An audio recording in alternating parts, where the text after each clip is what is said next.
À l'encontre de beaucoup de personnes que je pourrais nommer, je préfère m'introduire dans un compartiment déjà presque plein que dans un autre qui serait à peu près vide, pour plusieurs raisons. D'abord, ça embête les gens. Êtes-vous comme moi? J'adore embêter les gens, parce que les gens sont tous des sales types qui me dégoûtent. En voilà des sales types, les gens.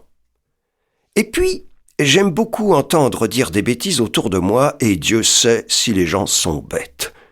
Avez-vous remarqué?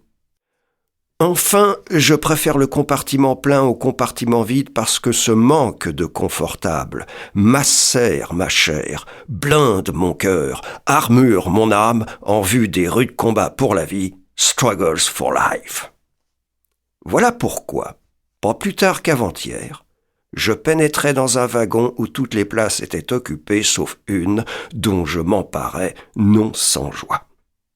Une seconde raison, et c'est peut-être la bonne, m'incitait à pénétrer dans ce compartiment plutôt que dans un autre, c'est que les autres étaient aussi bondés que celui-là.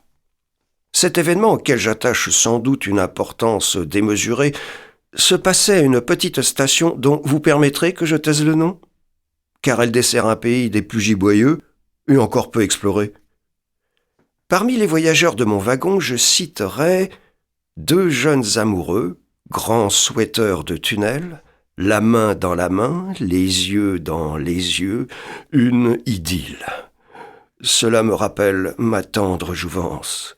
Une larme sourde de mes yeux et, après avoir trembloté un instant à mes cils, coule au long de mes joues amaigries pour s'engouffrer dans les broussailles de ma rude moustache. Continuez, les amoureux. Aimez-vous bien, et toi, jeune homme. Mets longtemps ta main dans celle de ta maîtresse, cela vaut mieux que de la lui mettre sur la figure, surtout brutalement.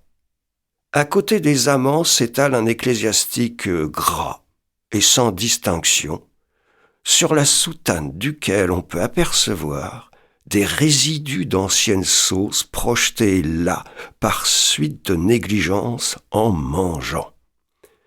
À votre place, monsieur le curé, je détournerai quelques fonds du denier de Saint-Pierre pour m'acheter des serviettes. Près de l'ecclésiastique, un jeune peintre très gentil, dont j'ai fait la connaissance depuis, beaucoup de talent et très rigolo. Près de la portière, un monsieur et son fils. Le monsieur frise la quarantaine, le petit garçon a vu s'épanouir cette année son 6e printemps. Pauvre petit bougre. Le père profite des heures de voyage pour inculquer la grammaire à son rejeton. Ils en sont au pluriel, au terrible pluriel. Les mots en aille aussi, excepté éventail et quelque autre dont la souvenance a disparu de mon cerveau. Quand l'infortuné crapaud s'est fourré dans sa pauvre petite caboche la règle et ses exceptions, le professeur passe aux exemples, et c'est là qu'il apparaît dans toute sa beauté. L'enfant tient une ardoise sur ses genoux et un crayon à la main.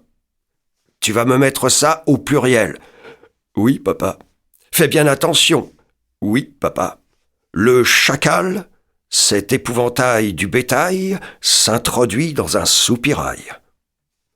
À ce moment, le jeune peintre me regarde, je regarde le jeune peintre, et malgré mon sang-froid bien connu, j'éclate de rire, et lui aussi. Le père professeur, tout à sa leçon, ne devine pas la cause de notre hilarité, et continue. Voici maintenant les mots en « ou », dont certains prennent au pluriel un « s », d'autres un « x ». J'attends l'exemple, il ne tarde pas. Le pou est le joujou et le bijou du sapajou. Le petit fait une distribution judicieuse d'S et d'X, et nous passons à la géographie. Non, vous n'avez pas idée de la quantité énorme de fleuves qui se jettent dans la Méditerranée. Il me semble que, de mon temps, il n'y en avait pas tant que ça. Mon ami l'artiste me demande gravement comment, recevant toute cette eau, la Méditerranée ne déborde pas. Je lui fais cette réponse classique que la Providence a prévu cette catastrophe et mis des éponges dans la mer.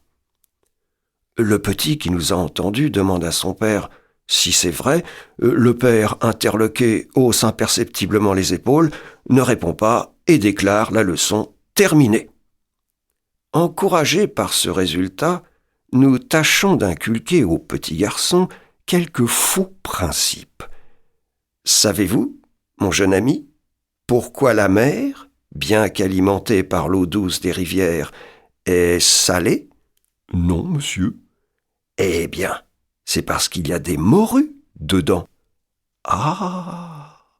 Et l'ardoise que vous avez là sur vos genoux, savez-vous d'où elle vient ? Non, monsieur. Eh, elle vient d'Angers. Et c'est même pour ça que le métier de couvreur est si dangereux.